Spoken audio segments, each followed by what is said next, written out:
My husband cheated with his personal trainer, and now I'm plotting sweet revenge. How? By befriending her and returning every favor they gave me. Let me take you back to the start. I'm Victoria, 31 years old, with what felt like the perfect life, a fulfilling job, a cozy home, and a marriage that seemed straight out of a romantic comedy. Aaron, my husband, was the laid-back, easygoing type who loved nothing more than a cold beer and his favorite TV shows. Life was predictable, comfortable, happy. Or so I thought. Then, out of nowhere, everything changed. Aaron, who usually rolled his eyes at my yoga sessions and mocked my green smoothies, suddenly transformed. It started small, a gym membership. Just trying to stay healthy, he'd said, with a shrug and a boyish grin. But it didn't stop there. This wasn't some casual attempt to drop a few pounds or tone up for summer. No, he dove in like an athlete training for the Olympics. 7 days a week, sometimes twice a day. At first, I thought it was a phase. Then, the signs began to pile up, each one more puzzling than the last. He started leaving for the gym at odd hours. Gotta beat the rush, he'd say, his eyes gleaming with a strange energy I hadn't seen before. Gone were his old college t-shirts and threadbare sweatpants, replaced by sleek, high-end gym wear that hugged his newly muscular frame. Even his scent changed. Aaron had never been one for cologne, yet now he wore a scent that screamed sophistication, something you'd expect from a suave, young trainer, not the man I married. His phone, once a shared device we both had access to, was suddenly always face down. Bank statements showed purchases from high-end sports stores, gym equipment, and protein supplements. At home, he wasn't the same. The warmth in his voice dimmed, his laughter grew rare, and a tension filled the space between us. Late-night gym sessions became the norm. I tried to talk to him, to understand what was going on. Are you okay? Is something bothering you? I'd ask, my voice tinged with worry. He dismissed my concerns with a quick kiss and a breezy, just trying to stay fit, babe. But his eyes told a different story. They darted away, hiding something I couldn't name. The final straw came on a sunny Wednesday morning. My gut wouldn't settle, and suspicion clawed at me like a relentless itch. I decided to follow him, a move that felt absurd and desperate. Hunched in my car, I parked a few rows back from the gym. My heart raced as I watched him pull in. The man I loved, the man I thought I knew, was now a puzzle I couldn't solve. And then, she appeared. Monica, his personal trainer. Her bright smile and magnetic energy were impossible to forget. I remembered her from a Christmas party, where she had charmed everyone with her laugh and easy grace. What I saw next shattered me. They stood by her car, exchanging casual smiles before Aaron leaned in and kissed her. Not a friendly kiss or a fleeting peck, but deep, intimate, passionate. The kind of kiss that speaks volumes, the kind that's meant for lovers, not acquaintances. I sat frozen, my heart pounding in my chest, my breath coming in shallow gasps. It felt like the air had been knocked out of me. Devastated doesn't even begin to cover it. Betrayed. Foolish. Broken. All those feelings and more surged through me as I drove home in a daze. That night, while Aaron slept soundly beside me, blissfully unaware of the storm raging inside me, I reached for his phone. The carelessness with which he had tossed it onto the nightstand was like a cruel mockery of my trust. With trembling hands, I unlocked it. And there it was. The evidence stared back at me, each word cutting deeper than the last. I hope your husband stays in the dark. We have a strict policy about clients, and I'd hate for there to be conflict. I adore you, though, my dear. What's your ETA after the workout today? Let's grab dinner at our favorite place. The gluten-free menu is to die for. Message after message, they painted a picture of intimacy and betrayal that I could no longer deny. How long had this been going on? How could he do this? And why, knowing I existed, did she choose to pursue him? The questions swirled in my mind, each one a fresh wound. I put the phone back, my hands shaking. Beside me, Aaron slept peacefully, a stranger I no longer recognized. That night, I stared at the ceiling, unable to sleep, consumed by the magnitude of what I discovered. This wasn't just betrayal. It was the shattering of a life I thought I knew. And in the darkness of that sleepless night, a single thought burned bright: this isn't over. The crushing weight of betrayal had settled over me, suffocating every breath, every thought. As I lay in bed that night, the damning messages between Aaron and Monica replayed in my mind like a haunting melody I couldn't escape. Their words, their plans, their stolen intimacy, each felt like a blade carving into my already fractured heart. I had read just enough to understand the depth of the betrayal before nausea overtook me, forcing me to abandon Aaron's phone. Trembling with sorrow and rage, I returned it to the nightstand, my hands shaky with the enormity of what I had uncovered. I lay there, feigning sleep as Aaron rested peacefully beside me. Torture doesn't even begin to describe it. Every fiber of my being screamed to shake him awake, to demand an explanation, to release the storm brewing within me in an eruption of tears and accusations. But I knew better. Aaron, with his silver tongue, would craft a tale, spin a web of half-truths to pacify me. And so, I bit back the urge, channeling the chaos into a cold, calculated resolve. If he was capable of such deceit, I would make him feel the sting of his own actions. No impulsive confrontations or outbursts, this required strategy. The hours crept by as I devised my plan, scenarios twisting and turning in my mind. Each one more intricate, more precise than the last, until finally, an idea solidified. I wouldn't just uncover the depth of his lies, I would turn the affair itself into a weapon. By morning, my sleepless night had morphed into an odd calm, a newfound determination taking root. Aaron left for work that day with a hurried kiss, devoid of its usual affection. It was almost laughable, the casual way he carried on, as though he hadn't ripped my world apart. Fueled by purpose, I headed to the gym, the scene of their clandestine meetings. The drive was a blur, my mind a whirlpool of rehearsed lines and imagined confrontations. I envisioned the moment I would corner Monica, expose her for who she truly was, and obliterate her illusions with the cold, hard truth. The gym buzzed with life, filled with people engrossed in their routines, oblivious to the storm brewing within me. It didn't take long to spot Monica, her vibrant energy stood out, a beacon of carefree confidence. She was laughing with a client, her demeanor far removed from the homewrecker I had envisioned. My resolve hardened, and I began moving toward her, every step a testament to the battle raging inside me. But just as I was about to strike, the unexpected happened. The client she was assisting, an older woman I vaguely recognized from community events, stumbled on the treadmill. Monica's reaction was immediate, her quick reflexes preventing what could have been a disastrous fall. What followed stunned me. She moved with genuine care and professionalism, ensuring the woman was safe, rallying others to help, and diffusing the commotion with an air of competence and compassion. It was a side of her I hadn't anticipated, a jarring contrast to the villain I had painted in my mind. For a moment, I faltered. The confrontation I had rehearsed felt heavier, less certain. As Monica turned to face me, her smile radiant and unsuspecting, I struggled to summon the words I had so meticulously planned. Instead, what escaped my lips was something else entirely. "I'm looking for a personal trainer," I heard myself say, my voice steady but tinged with irony. Monica's smile widened, utterly unaware of my true identity. "Of course! Let's sit down and discuss what you need," she replied warmly. And just like that, the narrative shifted. I played along, letting her believe I was merely another client. She eagerly booked our first session, completely unaware of the layers of deception at play. As I left the gym that day, a wry smile tugged at my lips. The irony of it all was exquisite. Monica, the woman wrecking my marriage, had now unwittingly become a part of my plan. Our first training session was surreal. Monica exuded warmth and professionalism, her demeanor perfectly polished as she guided me through the exercises. Her gentle corrections and encouraging words clashed with the intimate knowledge I carried about her and Aaron. Weeks turned into months, and my sessions with Monica became routine. Slowly, our dynamic shifted.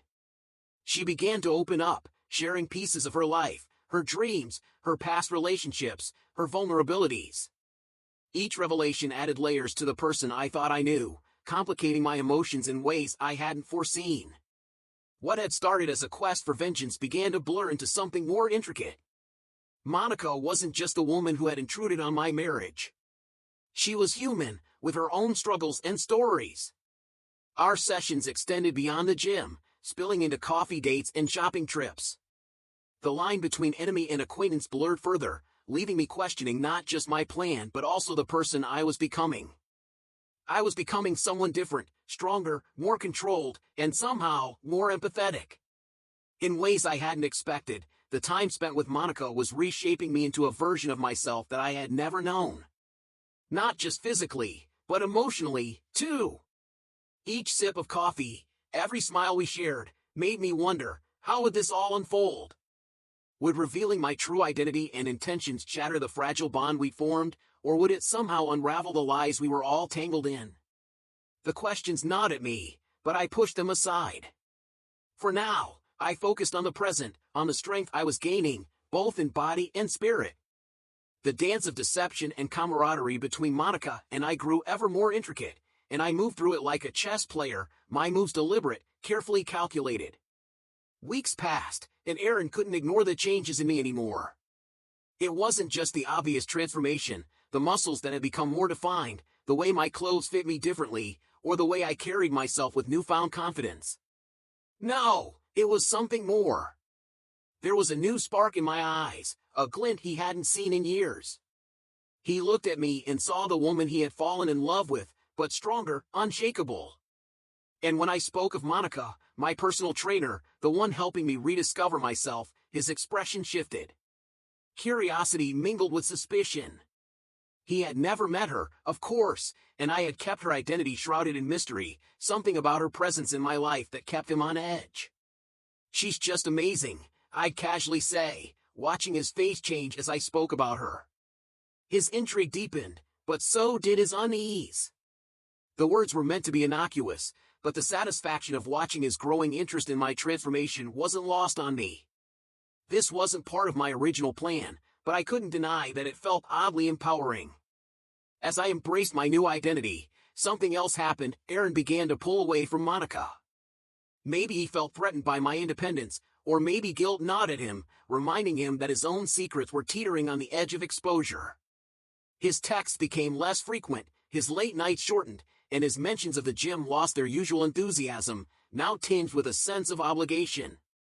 Monica, on the other hand, seemed oblivious to the subtle shift. With Erin backing off, she found herself with more time, and she chose to spend it with me. But with each passing day, as our connection deepened, so did my internal conflict. The line between deception and genuine connection blurred. I found myself grappling with the moral weight of my actions. Was the satisfaction of seeing Erin's guilt and confusion worth the cost of betraying someone who, despite everything, was becoming a real friend? That evening, the tension in our home was palpable. Erin lingered near the door, watching me with a look that combined hope and desperation. The usual hum of our house felt quieter, charged. Maybe it was the way the sunset cast long shadows across the living room, or maybe it was the heavy silence that hung between us, but something felt different. "Hey, Vic, how about dinner at our favorite place?" he asked, his voice warm, but edged with anxiety. "I'll be home at 6. We can spend some quality time together." His fingers brushed my hair in that familiar way, the one that used to comfort me. It felt like a silent plea, a hope that tonight could somehow erase the distance that had been growing between us. I paused, feeling the weight of his gaze on me. There were so many unasked questions in his eyes. I could feel the script I'd been writing in my head for months fall into place. "I have to meet my boyfriend," I said, keeping my voice light and airy, like it was no more significant than a casual coffee date. "But I would really like to. Since I can't break my word, this is important. Maybe another time." The words hung in the air, so casual, so innocent, but underneath, they were explosive. His confusion was immediate, his voice faltering as he repeated the word, "boyfriend?" It hung there, heavy, awkward. His eyes searched mine for some sign that this was just a joke, that I wasn't serious, but there was nothing. Just my back as I turned toward the door, the click of my heels marking the widening distance between us. I couldn't suppress a small laugh as I stepped out, not out of amusement, but from the sheer absurdity of the moment. Here I was, spinning lies, playing a role I could never have imagined just months ago. The cool evening air was a stark contrast to the heat of the confusion I left behind. I walked to my car, parked under the flickering streetlight, the silence inside the car pressing in on me. I let the weight of my decision settle. This wasn't just about skipping dinner. It was a calculated move, a step in a game whose stakes were only getting higher. I pulled out my phone, my thumb hovering over Monica's name for just a moment. This could solidify our friendship or unravel everything I had worked for. I dialed her number, the screen lighting up in the dim car. She picked up after a couple of rings, her voice bright, cheerful, completely unaware of what I was about to say. "Hey Monica," I said, injecting an upbeat tone into my voice. "I was thinking, why don't we celebrate our friendship? How about dinner at fancy restaurant? It's been such a great journey getting to know you, and I think we deserve a little celebration, just us girls." The words felt strange as they left my mouth, but I pushed them out, wrapping my intentions in sweetness, masking the undercurrent of deception beneath my words. Deep, almost confidential tone. "This dinner," I continued, my words deliberate and slow, "is more than just a celebration. It's a turning point, a moment of reckoning." A brief, tense silence followed, the weight of my statement hanging in the air, heavier than any of us could have anticipated. The quiet hum of the restaurant, which had returned briefly after my toast, now felt distant and disconnected, as though time itself had frozen in that moment. I could see Aaron's face twitching, his internal conflict unfolding like an unreadable script. His eyes flitted between Monica and me, searching for any hint of explanation, any shred of the familiar comfort he once knew. But I offered him nothing. The only thing that met his gaze was the calm resolve that had been slowly, carefully, crafted over the past few months.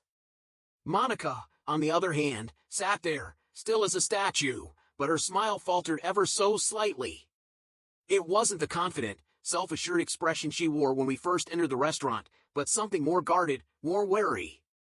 She knew what I was doing. She could feel it too. The game we had been playing, the delicate balance of lies and truths, was unraveling at a pace neither of us had anticipated. I took another breath, steadying myself. "You see," I said, my voice now sharp, slicing through the tension that thickened with every word, "I've come to understand the importance of knowing who I am. The strength it takes to face the truth, to embrace the lessons, no matter how painful." Aaron shifted uncomfortably in his seat.